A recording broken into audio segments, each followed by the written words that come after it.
अध्यक्ष जी ने मुझे खड़ा किया भाई। प्लीज माननीय सदस्य बैठ जाइए। आपको पर्याप्त समय पर्याप्त मौका दिया है। माननीय अध्यक्ष जी, आज विपक्ष के सदस्य श्री गौरव गोगाई जो अविश्वास प्रस्ताव लेकर सदन में उपस्थित हुए थे, इस पर मैं मेरे विचार व्यक्त करने के लिए खड़ा हुआ। माननीय अध्यक्ष जी, भारतीय संविधान के अनुच्छेद 75 में कहा गया है कि मंत्रिपरिषद लोकसभा के प्रति जवाबदेह। इसलिए इसी अनुच्छेद 75 को प्रतिबंधित करने के लिए लोकसभा के नियमों के नियम 198(1) से 198(5) तक मंत्रिपरिषद में अविश्वास का प्रस्ताव रखने की प्रक्रिया नियत की गई। माननीय अध्यक्ष जी, जब से आजाद हुए तब से 27 अविश्वास प्रस्ताव और 11 विश्वास प्रस्ताव इस सदन में प्रस्तुत हुए। कई बार सरकारों का बहुमत जाने की स्थिति में सदन के विपक्ष के सदस्य अविश्वास प्रस्ताव लेकर आते हैं। कई बार बड़े जन आंदोलन के समय प्रजा की भावना को प्रतिबिंबित करने के लिए अविश्वास के प्रस्ताव लेकर आते हैं। ये एक अविश्वास का प्रस्ताव ऐसा है जिसमें प्रधानमंत्री और मंत्रिमंडल के प्रति न जनता को अविश्वास है, न सदन को अविश्वास है, और ये अविश्वास प्रस्ताव लेकर आए। माननीय अध्यक्ष जी, इसका उद्देश्य क्या है? इसका उद्देश्य जनता में भ्रांति खड़ी करने का उद्देश्य। मैं उनको इतना ही कहना चाहता हूं कि भाई, अविश्वास प्रस्ताव जब आप लेकर आते हो तो इस पर जो चर्चा होती है वो चर्चा में सरकार के विरोध में कुछ मुद्दे तो रख देते हैं। मैंने पूरे भाषण ध्यान से सुने और पूरे भाषण ध्यान से सुनने के बाद मैं निश्चित रूप से निर्णय पर पहुंचा हूं, ये अविश्वास प्रस्ताव केवल और केवल भ्रांति खड़ा करने के लिए लाया गया है। ये प्रजा की इच्छाओं का प्रतिबिंब नहीं। अल्पमत का तो सवाल ही नहीं है। अल्पमत का सवाल इसलिए नहीं है क्योंकि जब तक जो अविश्वास के प्रस्ताव के विरोध में बोले हैं और जो समर्थन सदन का दिखाई पड़ा है, मतदान होगा तब होगा जो कराएंगे तो, परंतु जो समर्थन दिखाई पड़ा है वो बताता है कि अल्पमत का सवाल नहीं। और जनता में भी विश्वास है मान्यवर, जनता में विश्वास इसलिए है कि देश के 60 करोड़ गरीबों को उनके जीवन में नई आशा का संचार अगर कोई एक प्रधानमंत्री और एक सरकार ने किया है तो नरेंद्र मोदी सरकार। मान्यवर,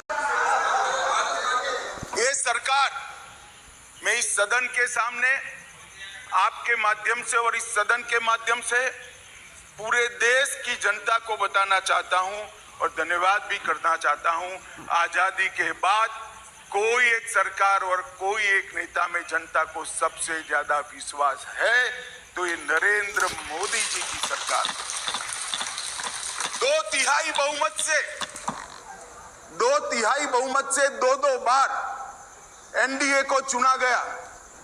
पूर्ण बहुमत से 2 बार भारतीय जनता पार्टी को चुना गया।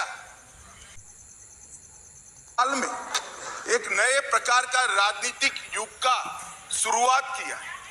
मान्यवर, लगभग 30 साल से इस देश की राजनीति भ्रष्टाचार, परिवारवाद और तुष्टीकरण के नासूर से ग्रसित रही।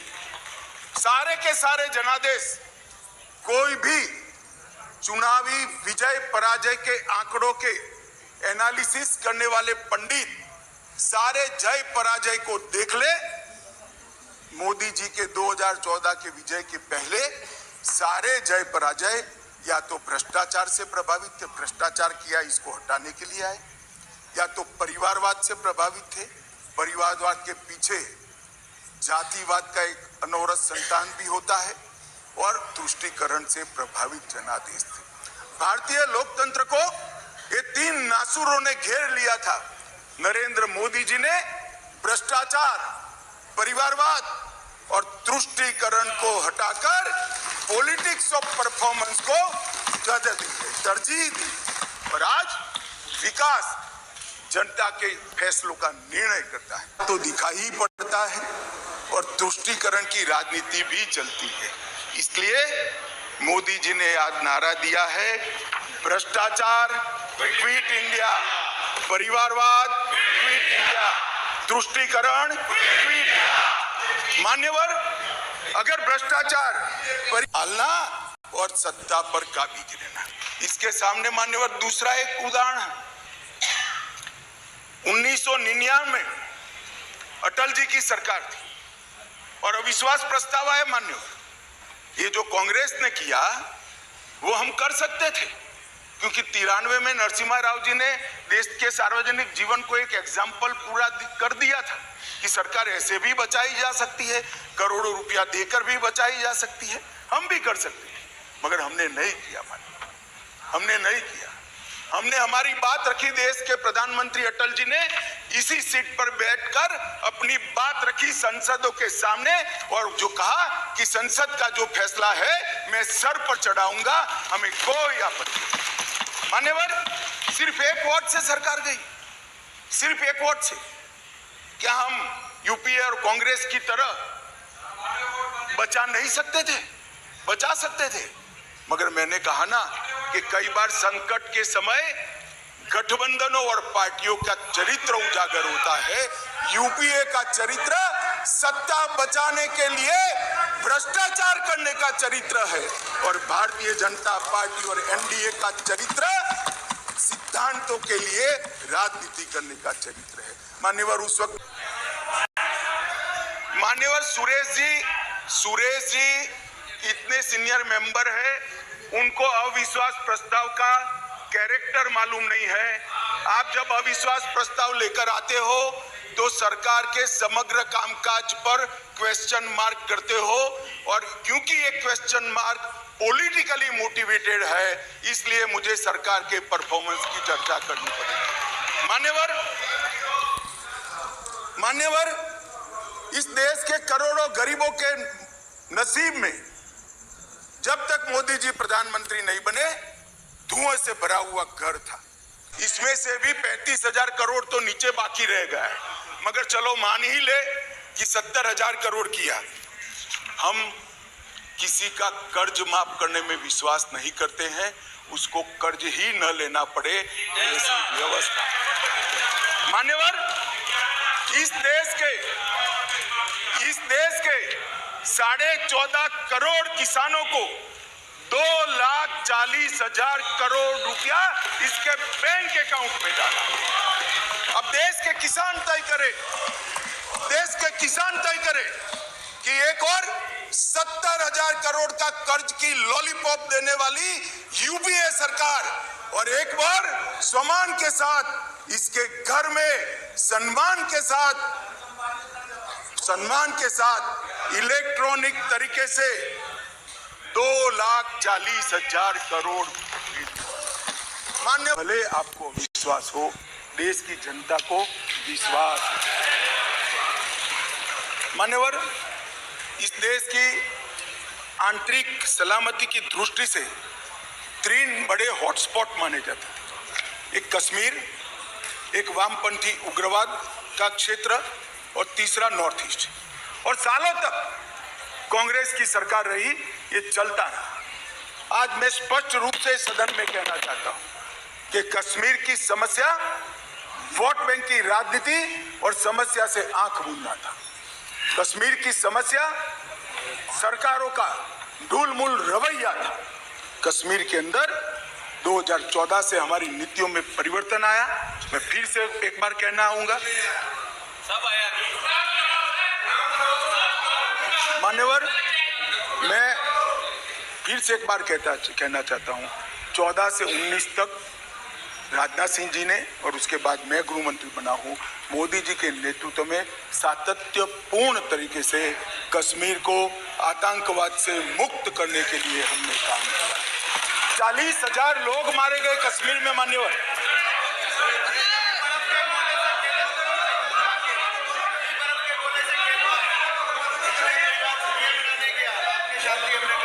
मान्यवर, मेरा एक निवेदन है। मैं मानता हूं कि पार्लियामेंट्री अफेयर्स मंत्री मेरे निवेदन का विरोध नहीं करेंगे। अधीर जी को टाइम नहीं दिया है कांग्रेस पार्टी ने, हमारे टाइम में से आधा घंटा दे दो तो बीच में ना बोले, ये बीच में खड़े हो जाए। हमारे टाइम में से आधा घंटा दे दीजिए साहब, वो बोलने दीजिए। वो ये बीच में इसलिए खड़े होते हैं, इनकी पार्टी ने उनको टाइम ही नहीं दिया इसलिए। मान्यवर,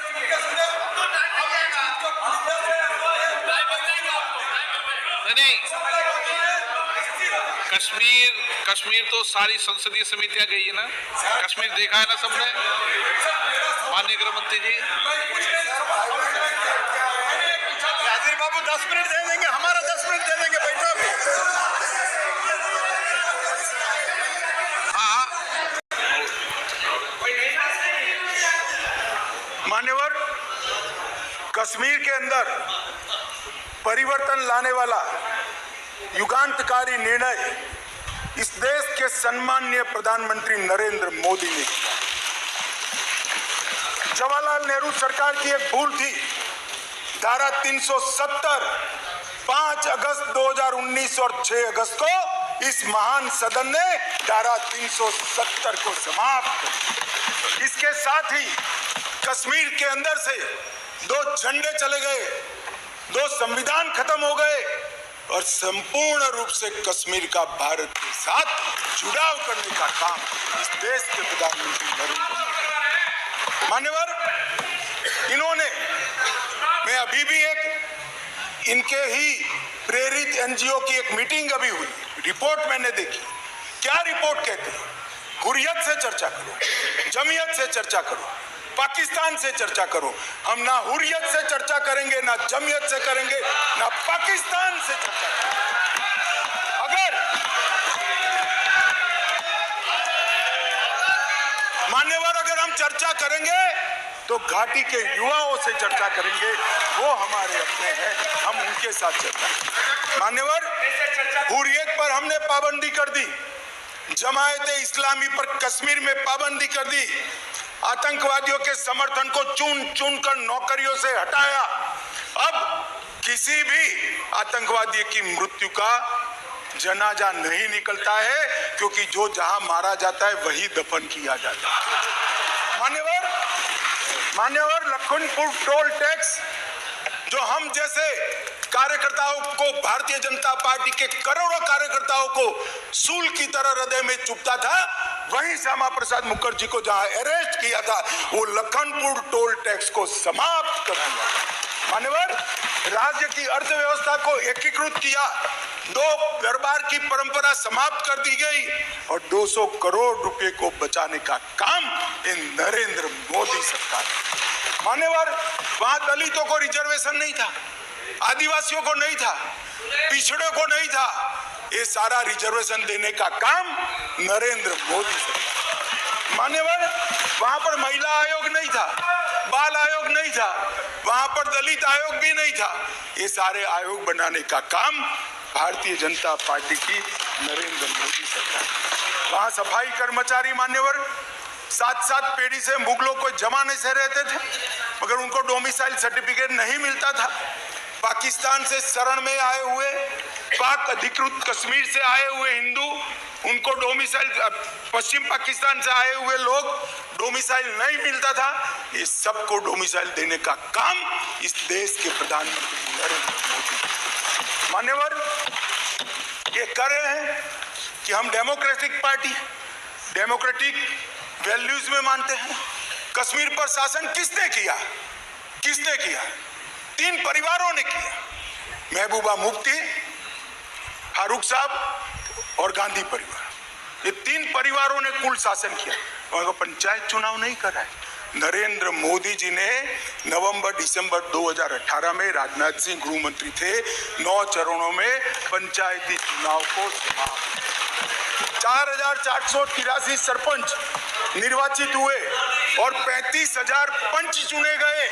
आज 40,000 लोग डेमोक्रेसी की सांस भर रहे हैं, जमहूरियत का फायदा उठा रहे हैं। स्टोल पेंटिंग का मैं आप सबको कहता हूं, पथराव की घटना टीवी पर दिखाई पड़ती है भैया? कहीं नहीं दिखाई पड़ती, क्योंकि पथराव बंद हो गए। माननीय अध्यक्ष जी, जम्मू कश्मीर पुलिस, प्लीज, मान्यवर,